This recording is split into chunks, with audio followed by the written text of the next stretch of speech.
नमस्कार साथियों, bike copy channel पर फिर से आप लोगों को और एक नए वीडियो में स्वागत है। आशा करते हैं कि आप लोग अपने जीवन में खुश होंगे, मस्त होंगे और मजे में भी होंगे। हमने आज फिर बॉलीवुड की बैकग्राउंड से जुड़ी हुई और एक रियल किस्से से आप लोगों को रूबरू करवाने वाले हैं।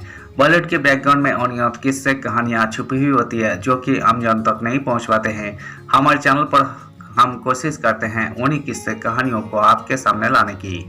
तो चलिए कहानियों पे चलते हैं, शुरू करते हैं बॉलीवुड की बैकग्राउंड से जुड़ी हुई और एक नए किस्से। मोहम्मद रफ़ी की पत्नी को नहीं पसंद थे उनके गाने। नाई का काम करने के बाद ऐसे शुरू किया था अपना सिंगिंग करियर।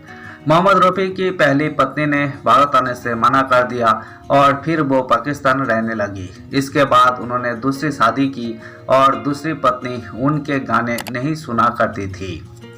महान गायक मोहम्मद रफ़ी को किसी परिचय की जरूरत नहीं है।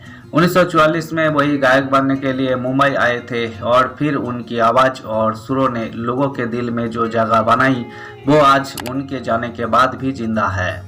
जब उन्होंने अपने करियर की शुरुआत की थी उस वक्त वो ये नहीं जानते थे पूरी दुनिया उनकी आवाज़ की दीवानी होगी, मगर उनकी खुद की पत्नी उनके गाने नहीं सुनती थी। जी हाँ, मोहम्मद रफ़ी ने 2 शादियाँ की थी और उनकी दूसरी पत्नी को उनके गाने सुनना पसंद नहीं था। मोहम्मद रफ़ी का करियर करीब 40 साल का था और इन सालों में उन्होंने अलग अलग भाषाओं में 7,000 गाने गाए। रफ़ी ने 2 शादियाँ की थी। पहली शादी उन्होंने अपनी कजिन से ही की थी। उनकी पहली पत्नी का नाम बशीरा बीबी था और उनसे रफ़ी ने 13 साल की उम्र में अपने पुश्तैनी गांव में शादी की थी। दोनों की शादी टूटने का कारण था बशीरा का भारत आकर न रहना। दरअसल आज़ादी की लड़ाई में उनके माँ बाप की जान चली गई थी, जिसके बाद बशीरा ने भारत आकर रहने से मना कर दिया और वो पाकिस्तान चली गई। ऐसे में दोनों की शादी भी टूट गई। इसके बाद मोहम्मद रफ़ी ने 19 साल की उम्र में बिल्किस से शादी की थी। बिल्किस को संगीत में रुचि नहीं थी, इसलिए वो उनके गाने नहीं सुना करती थी।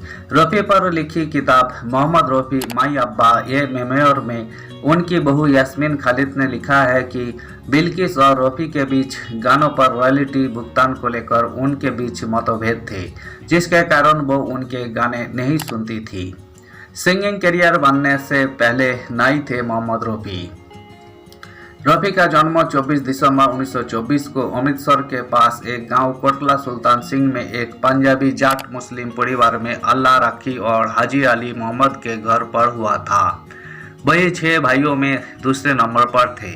बाद में उनका परिवार लाहौर चला गया। 7 साल की उम्र में रफ़ी अपने परिवार के साथ लाहौर चले गए, जहां उनके बड़े भाई नाई की दुकान चलाते थे। क्योंकि उनकी रुचि पढ़ाई में नहीं थी, इसलिए वे दुकान में अपने भाई की मदद करते थे। रिपोर्टों से पता चलता है कि रफ़ी का संगीत के प्रति प्रेम तब शुरू हुआ जब एक सूफी फकीर उनके गांव आए और उनके हुनर से वही इतने प्रभावित हुए कि उनकी नकल करने लगे और सड़कों पर उनके साथ गाने लगे।